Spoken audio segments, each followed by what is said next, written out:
زندگی کیسے گزارنی ہے۔ میرے نبی کی زندگی کا دوسرا رخ کہ بطور انسان زندگی کیسے گزارنی ہے، مرد عورت ہے، زندگی کیسے گزارنی ہے۔ پہلا رشتہ جو قائم ہوا دنیا میں وہ ہے خامد اور بیوی، حضرت آدم اور حوا کا نکاح ہوا۔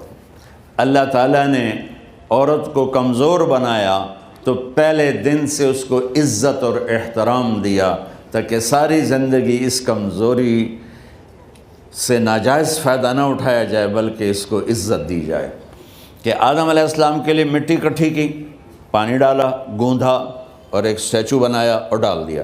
جب وہ خشک ہوا اس میں روح ڈالی اور پھر وہ ننگے بدن تھے، پھر ان کو جنت کے کپڑے پہنائے اور جنت میں ڈال دیا۔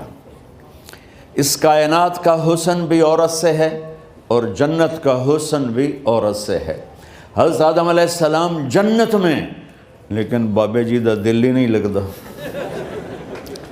کلے کلے ہی ٹرے پھر دیں۔ اب اللہ نے عورت کو بنانے کا ارادہ کیا تو اللہ ایک ڈھیر مٹی کا اکٹھا کر کے عورت کے لیے بھی بنا دیتا اور اس کا اسٹیچو بنا دیتا اور اس کو خشک ہونے دیتا، پھر اس میں روح ڈالتا، پھر اس کو کپڑے پہناتا۔ آپ حیران ہوں گے، سبحان اللہ، اللہ نے ایسا نہیں کیا۔ آدم علیہ السلام سوئے، آنکھ کھلی تو دیکھا ایک خوبصورت حسین عورت۔ یہ بات اکثر لوگوں کو معلوم ہوگی کہ یوسف علیہ السلام دنیا کے حسین ترین انسان تھے، اور یہ بات شاید کسی کو معلوم نہیں ہوگی کہ دنیا کی سب سے حسین خوبصورت عورت حضرت حوا ہے۔ حوا جن پر بڑھاپا آیا ہی نہیں، 1000 سال کے قریب زندگی گزاری، بڑھاپا نہیں آیا۔ حضرت آدم اور حوا قریب قریب عمر تھی۔ حضرت آدم کی عمر تو کتابوں میں مل جاتی ہے 1000 برس، لیکن حضرت حوا کی عمر کتنی تھی یہ کہیں پڑھنے کو ملا نہیں، اس لیے میں اندازہ کرتا ہوں کہ قریب قریب ہوگی۔ بڑھاپا نہیں آیا، بیماری نہیں آئی۔ اور حضرت حوا کو مینسز بھی نہیں آتے تھے۔ یہ عجیب بات آپ کو بتاؤں، اللہ نے اتنا جنت کا ان کے اندر نمونہ رکھا۔ تو جب حضرت آدم کی آنکھ کھلی تو دیکھا ایک حسن کا پیکر، انہوں تو جنت ہی بھول گئی۔ کہنے لگے یا اللہ ہن دل ٹھریا جا کے، یا اللہ کون ہے؟ کہ تیری بیگم۔ کہ واہ جی واہ، موجاں ہی موجاں۔ تو اللہ تعالیٰ نے نکاح پڑھایا۔ سبحان اللہ، اپنے نبی کی شان دوبارہ سنو۔ تو اللہ نے کہا آدم اپنی بیگم کا مہر ادا کرو۔ تو وہ پوچھنے لگے کیا مہر ہے؟ دیکھو ایک بات سنو، مہر کسی کی بیٹی کی قیمت نہیں ہوتی۔ $1 ہو یا $1 ٹریلین ہو، بیٹی کی کوئی قیمت نہیں ہوتی۔ یہ ایک نشان ہے کہ اس بچی پر اب یہ جو خامد ہے وہ موت تک خرچہ اس کے ذمہ ہے، بیوی کے ذمہ خرچہ نہیں ہے۔ خامد کما کے لائے گا اور اپنی بیگم کو کھلائے گا، اور بیوی گھر کی ذمہ داری نبھائے گی۔ تو خیر وہ الگ بات چلی جائے گی۔ اللہ تعالیٰ نے کہا کہ مہر ادا کرو۔ کہا جی کیا مہر ہے؟ تو میرے اللہ نے کہا تیری نسل میں میرا آخری نبی آئے گا، اس پہ ایک دفعہ درود پڑھ دے، یہ مہر ہے۔ اچھا، شروع دن سے ہے کہ میں نے قبول کیا۔ قبول کیا کا مطلب ہے کہ میں اس لڑکی کو قبول کر رہا ہوں، اس کی کمیوں کے ساتھ بھی خوبیوں کے ساتھ بھی۔ اور جب لڑکی کہتی ہے سائن کرنا قبول کیا ہے، یا زبان سے کہے قبول کیا ہے، تو یہ اس بات کی گارنٹی ہے کہ میں نے اپنے اس لڑکے کو خامد ہونے کے طور پہ قبول کیا، اس کی کمیوں کے ساتھ بھی، اس کی خوبیوں کے ساتھ بھی۔ اور جو ہی شادی ہو کر ڈولی سسرال کے گھر جاتی ہے تو ٹیسٹ شروع ہو جاتا ہے، کی کر دیے، باندھی کے میں، اٹھیں دی کے میں، بول دی کے میں۔ اور اس میں بہت زیادہ نیگیٹو کردار ہے سسرال کا، کئی لڑکیوں کا، چونکہ ہم نے اپنے نبی کی زندگی نہیں قبول کیا۔ یہ واجب ہے کہنا قبول کیا، کہ جس میں پیغام ہے کہ اب میں اس کی میں کوئی کمی ہے وہ بھی قبول کروں گی، کوئی خوبی ہے تو سر ماتھے پر، اور لڑکا کہتا ہے کہ میں اسے قبول کرتا ہوں، اس کی خوبیوں کے ساتھ بھی کمیوں کے ساتھ بھی۔ یہ بات یاد رکھنا، پرفیکشن کبھی تلاش نہ کرنا، پرفیکشن کبھی تلاش نہ کرنا۔ اللہ نے 100 نمبر نہیں مانگے، 51، ایک نمبر اوپر ہو گیا۔ گناہ تمہارے 50 ہیں اور نیکی تمہاری 51 ہے، تو اس ایک پر ہم تمہیں جنت میں ڈال دیں۔ اب کوئی خامند اپنی بیوی میں پرفیکشن دیکھنا چاہے، بیوی اپنے خامند میں پرفیکشن دیکھنا چاہے، ساس سسر اپنی بہو میں، ساس سسر اپنے داماد میں، بھائی اپنے بھائی میں، ماں باپ اپنی اولاد میں، اولاد اپنے ماں باپ میں، جہاں یہ نظر ہوگی تو وہاں لڑائی ہوگی۔ کمیوں کے ساتھ قبول کرو۔ قبول کا لفظ اتنا واجب ہے، تو ڈر تو پھر بہ گئی تھی نا۔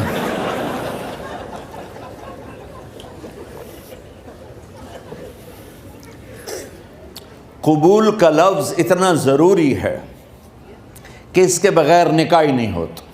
میں یہ کئی جگہ لطیفہ سنا چکا ہوں، اور واقعی قصہ بھی ہے، ایسے لطیفہ نہیں ہے۔ میرے دوست ہیں، ذمہ دار ہیں اچھے، تو ان کے گاؤں کا ایک بچہ چھوٹی عمر میں بسوں پہ جا کے نا وہ جاب پہ لگ گیا، تو اس کا کام ہوتا ہے بس کو صاف کرنا، ڈرائیور کو چائے پلانا، اور جہاں کہیں رش ہو تو اس کو ڈائریکشن دینا، استاد جی کٹ لو، استاد جی آن دیو، استاد جی جان دیو، تو یہ اس کا محاورہ بن جاتا ہے۔ اب اس کا نکاح ہوا تو مولانا صاحب نے کہا بھائی عبد الرحمن، میں فرضی نام لے رہا ہوں، نام مجھے اس کا یاد نہیں، عبد الرحمن زینب بنت اسلم نو تیرے نکاح دیتا 500 مہر تو قبول کیتا؟ تھوڑی دیر سوچ کے کہندا جی آن دیو۔ اس نے ساری زندگی آن دیو ہی سیکھا تھا، تو اس کے بھائی نے اس کو کوئی نہیں ماری، تو کہنے لگا جی جان دیو۔ مولانا صاحب نے کہا آن دیو جان دیو نال کم نہیں بننا، تو آگے میں قبول کیتا۔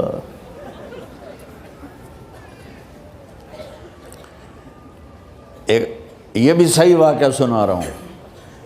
ایک نوجوان نے بیوی کو 3 طلاق دے دی کٹھی، اب ہو گیا پریشان، مولانا صاحب کے پاس گیا، کوئی میرے جیسا ہوگا۔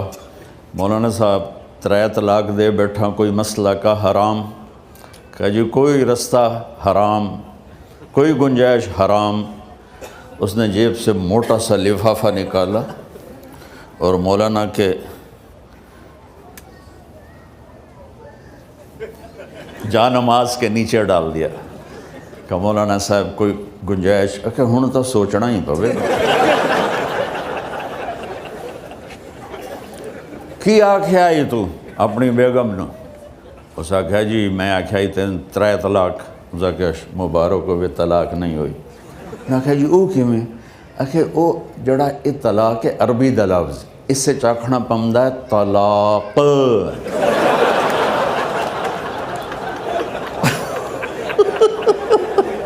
یہ آپ کو صحیح واقعہ سنا رہا ہوں۔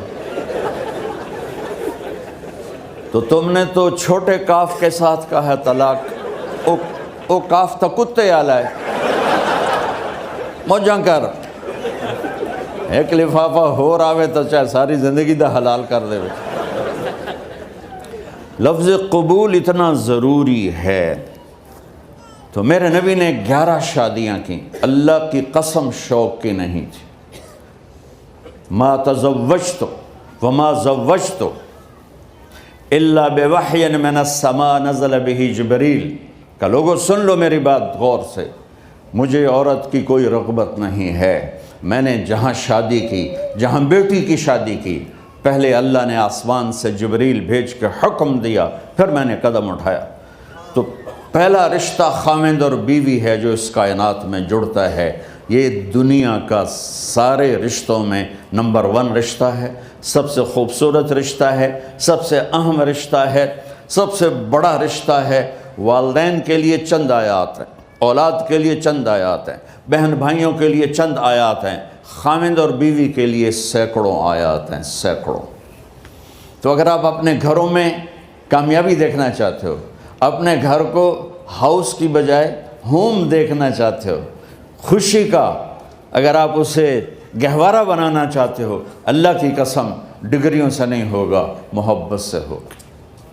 میرے نبی سے پوچھا گیا یا رسول اللہ اسلام کا سب سے مضبوط عمل، نہیں، میرے نبی نے سوال کیا، بولو بھائی اسلام کا سب سے مضبوط عمل کیا ہے؟ صحابہ نے کہا نماز، نہیں، سبحان اللہ۔ ابھی میں نماز کی کتنی اہمیت بتا چکا ہوں۔ انہوں نے عرض کیا جہاد، آپ نے فرمایا نہیں۔ تو صحابہ نے عرض کیا روزہ، آپ نے فرمایا نہیں۔ اللہ اکبر۔ کہ یا رسول اللہ حج، آپ نے فرمایا نہیں۔ تو سارے صحابہ حیران ہو گئے، یا رسول اللہ نماز، جہاد، روزہ، حج، تو پھر کیا ہے؟ اب سننا سارے بہن بھائی، مستورات، بچے بچیاں، آپ نے فرمایا اسلام کا سب سے مضبوط اور بڑا عمل ہے آپس میں اللہ کے لیے محبت کرنا۔ اگر آپ اپنے گھروں میں حسن دیکھنا چاہتے ہو تو ایک دوسرے سے محبت کرو، اظہار محبت کرو، اور محبت کے پیدا ہونے کے لیے بہت ساری چیزیں ہیں، لپیٹ کے 2 میں کر دیتا ہوں، 2 میں۔ بیوی کی خوبی دیکھو، کمی نہ دیکھو، خاوند کی خوبی دیکھو، کمی نہ دیکھو، پہلی بات۔ دوسری بات، اس زبان سے زہر نہ اگلو محبت کے پھول، اس زبان سے کڑوے جملے نہ ہوں، طنز نہ ہو، ٹانٹنگ نہ ہو، بےعزت نہ کرو، انسلٹ نہ کرو، تو آپ کے دل جڑ جائیں گے۔ یاد رکھو شکلوں سے زندگی آباد نہیں ہوتی، زندگی اخلاق سے آباد ہوتی۔ تو اپنے گھر سے ٹانٹنگ نکال دو۔ نہ کہا کا مطلب ہے بارش کا زمین میں جذب ہو کر یکجان ہو جانا، 2 زندگیوں کا محبت میں جذب ہو کر یکجان ہو جانے کو نکاح کہتے ہیں۔ نہ کہا آنکھوں میں نیند کا اتر کے سلا دینا، نہ کہا خاوند اور بیوی کا ایسی محبت دینا کہ چین کی نیند آ جائے، نہ کہا اعتماد کرنا، بھروسہ کرنا، خاوند بیوی پہ بھروسہ کرے، بیوی خاوند پہ بھروسہ کرے۔ اے نوے لوک کے فون چیک ہو رہے ہوئے، کال کتنے کی تھی، کال کتنے کی تھی۔ عزت دو، اعتماد کرو۔ چوتھا مطلب درخت کا چھاؤں بنا دینا، نہ کہا میاں اور بیوی، خاوند اور بیوی کا محبت کی ایسی چھاؤں بنانا کہ اس کے نیچے اولاد کا پودا خوبصورتی سے پیدا ہو سکے۔ نہ کہا، صرف لفظ نکاح کے مطلب بتا رہا ہوں، نہ کہا مریض کو، کدھر ڈاکٹر بیٹھے ہیں، میرے سامنے بیٹھے ہیں، مریض کو دوا ایسی دینا کہ وہ شفا یاب ہو جائے، آپس کے ایسے تعلق بنانا کہ زندگی کو شفا مل جائے۔ میرے بھائی بہنوں، میں آپ کو اپنے نبی کی زندگی بتا رہا ہوں۔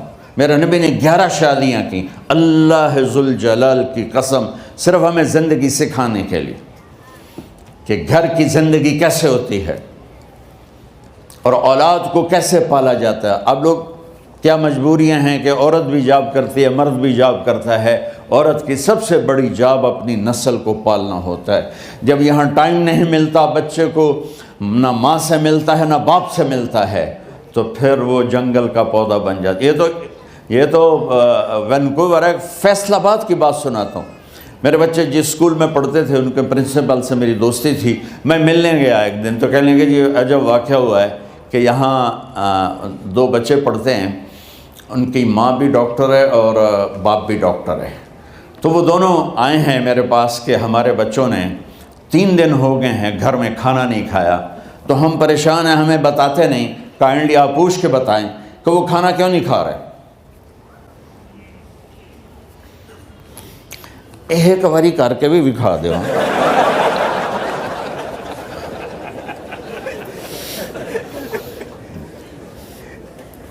ہمارا دین اتنا خشک نہیں، ہمارے مولوی صاحبان نے زیادہ خشک بنا دیا. تو انہوں نے دونوں بچوں کو بلایا.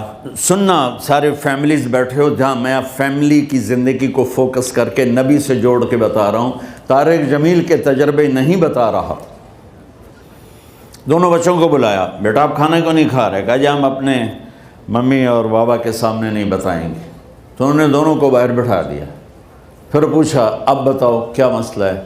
ان کا سر ہم صبح جب ناشتہ کرتے ہیں تو ہمارے ممی ڈیڈی سو رہے ہوتے ہیں، ہماری ان سے ملاقات نہیں ہوتی. جب ہم اسکول سے واپس آتے ہیں تو ممی ڈیڈی اپنے میڈیکل کالج میں ہوتے ہیں، ہاسپٹل میں ہوتے ہیں، تو ہمیں ان کو دیکھنے کا موقع نہیں ملتا. شام کو جب ہم کھانا کھاتے ہیں تو یہ دونوں اپنے پرائیویٹ کلینک میں ہوتے ہیں، تو ہم ان کو دیکھ نہیں پاتے.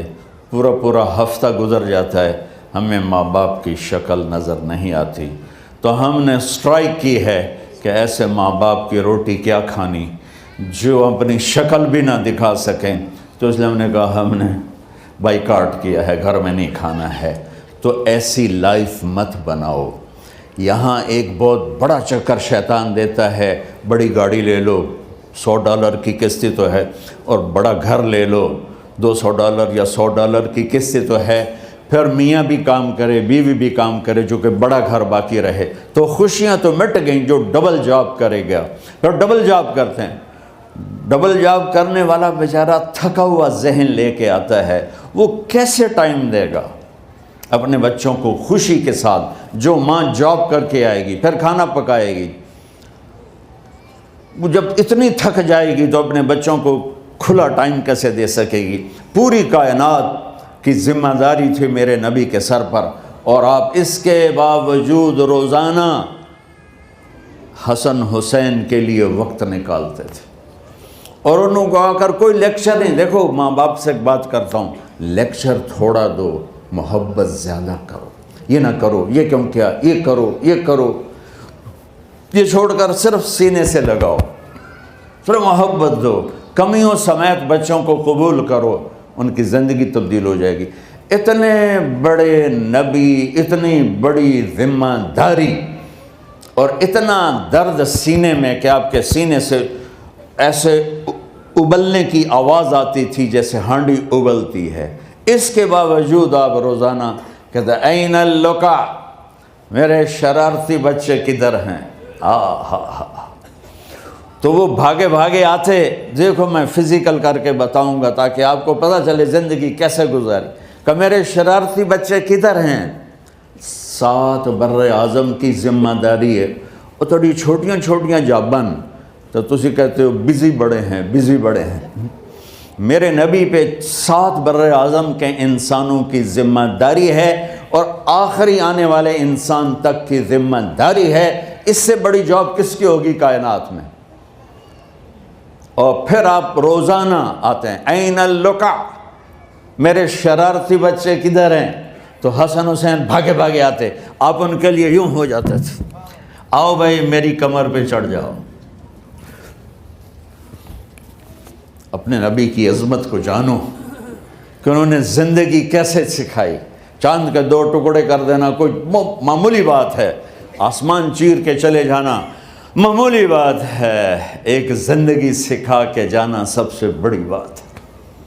کتنی اولادیں برباد ہو گئیں ماں باپ کی وجہ سے،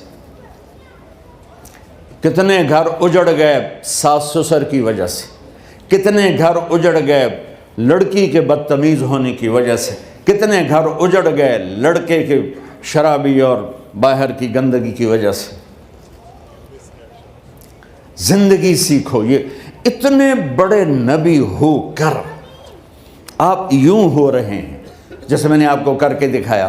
دونوں کو اوپر بٹھا لیتے اور کمرے میں چکر لگاتے تھے، پھر یوں کر کے پوچھتے تمہارا اونٹ کیسا ہے؟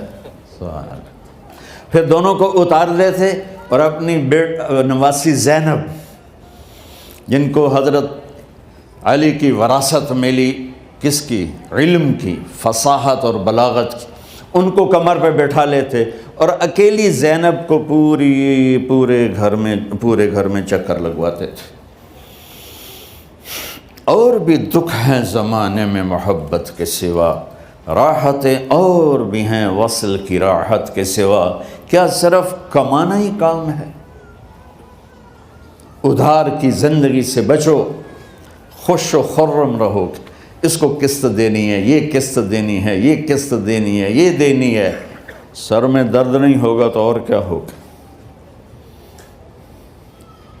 تو آپ اتنے بڑے عظیم ہو کر وقت نکال رہے ہیں، اور حضرت ابو ہریرہ فرماتے ہیں میری آنکھوں نے دیکھنا سارے کہ آپ نے کبھی حسن کبھی حسین یہاں جیسے مائیں کرتی ہیں ادھر کھڑا کیا ہوا ہے اور جھولا جھولا رہے ہیں ایسے، اور ان کے دونوں ہاتھ پکڑ کر کہہ رہے ہیں آ جاؤ اوپر آ جاؤ، اوپر آ جاؤ، آگے پہاڑی ہے، اوپر آ جاؤ، آگے پہاڑی ہے، تو ایسے ایسے آتے، اور اوپر آؤ، وہ یہاں آ جاتے، آگے آؤ، وہ یہاں آ جاتے، آگے آؤ، وہ یہاں آ جاتے، تو پھر آپ یوں ہو جاتے، آگے آؤ، تو چڑھتے چڑھتے یہاں آ جاتے، یہاں جب وہ یہاں آ جاتے تو آپ ان کے ہاتھ فکس کر کے آگے بڑھ کر ان کے ہونٹوں کا بوسہ لیتے اور کہتے یا اللہ میں ان سے پیار کرتا ہوں، تو بھی ان سے پیار فرما۔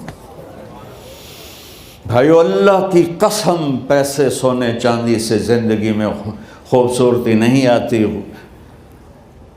نبی کی غلامی سے زندگی میں خوبصورتی آتی ہے۔ اتنے بڑے نبی ہیں اور حضرت عائشہ سے کہہ رہے ہیں دوڑ لگائیں۔ یہاں کسی مولانا سے پوچھو اپنی بیوی سے کبھی کہا اس نے کہ دوڑ لگائیں؟ الٹا سوٹا لے تے کھلو جاوے گا۔ عائشہ دوڑ لگائیں، اور واپسی کہاں سے ہو رہی ہے؟ دوڑ کہاں لگ رہی؟ جہاد کے سفر سے واپسی ہو رہی، اور آپ نے اپنے صحابہ سے کہا سب آگے چلے جاؤ۔ جب سارے آگے چلے گئے اور کوئی نظر نہیں آ رہا تو آپ نے کہا عائشہ آؤ دوڑ لگائیں۔ تو حضرت عائشہ کہتی ہم نے دوڑ لگائی تو میں آگے نکل گئی، اللہ کے نبی پیچھے رہ گئے۔ کچھ سال گزرے تو پھر ہم سفر سے واپس آ رہے تھے تو آپ نے صحابہ سے فرمایا سب آگے چلے جاؤ، چلے گئے۔ آپ نے کہا عائشہ دوڑ لگائیں؟ کہ جی لگائیں۔ کون دنوں میں ذرا موٹی ہو گئی تھی، تو پھر اللہ کے نبی آگے نکل گئے، میں پیچھے رہ گئی۔ تو آپ نے کہا عائشہ ہاذہ بتلک، آج تو اور میں برابر